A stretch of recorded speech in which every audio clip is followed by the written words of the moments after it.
اس کا معنی یہ ہے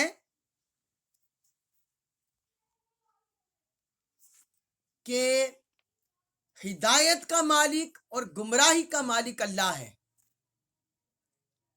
ہدایت کا مالک بھی وہی ہے اور گمراہی کا مالک بھی وہی ہے. اسی کے دستے قدرت میں ہے. مگر اس نے دنیا میں ہدایت اور گمراہی کو کسی پر مسلط نہیں کیا، کسی انسان پر مسلط نہیں کیا. مالک وہ ہے مگر مسلط نہیں کیا. بلا تشبیہ اور بلا مثال آپ سمجھ لیں کہ ایک کوئی انسٹیٹیوٹ، کوئی ڈائریکٹر چلا رہا ہو، کوئی پروپرائٹر ہو، اس کے اوپر کوئی چیئرمین ہو، کوئی ادارہ چلا رہا ہو، تو اپنے ہر ورکر کو انعام دینا اور سزا دینا، کیا اس کے پاس حق ہوتا ہے یا نہیں؟ اس کے پاس یہ پاور ہوتی ہے.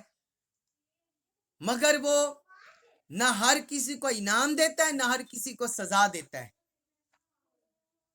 کس کو دیتا ہے؟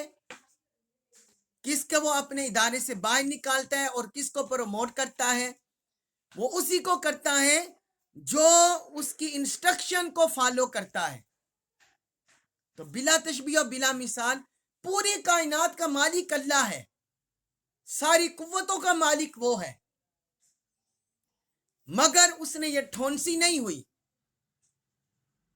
اس نے انسان کو ہدایت اور گمراہی، یہ دونوں راستے انسان کے سامنے واضح کر دیے.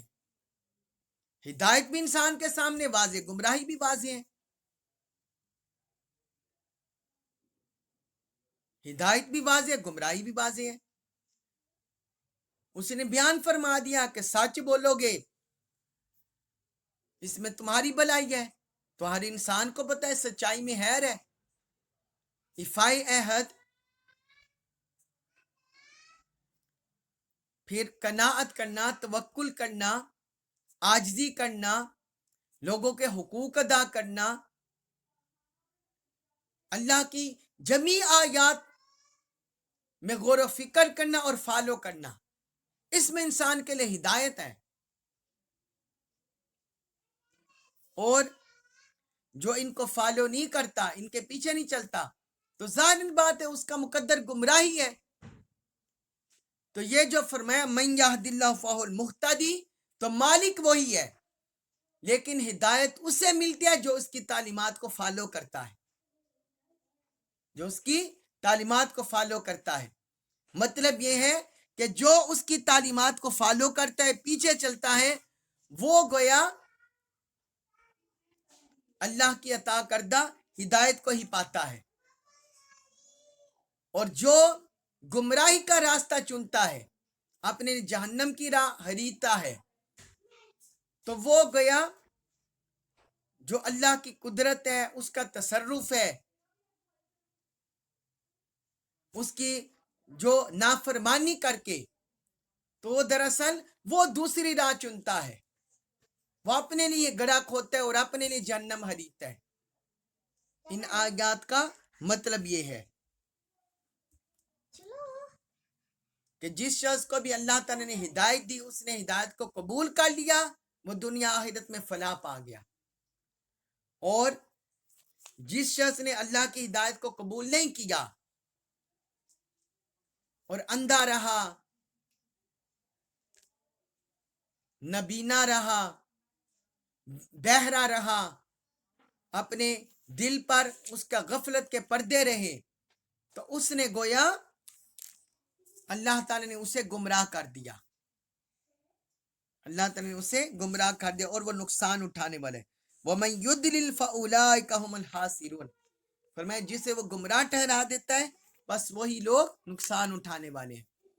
اللہ رب العزت سے دعا ہے کہ اللہ تعالیٰ ہمیں ہدایت پر استقامت نصیب فرمائے، اپنی آیات کا علم، اس میں اخلاص تقوی نصیب فرمائے، اور تادم آخر ہمیں اس پر استقامت نصیب فرمائے.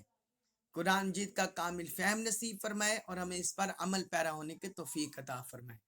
وما علیہ الا البلاغ المبین.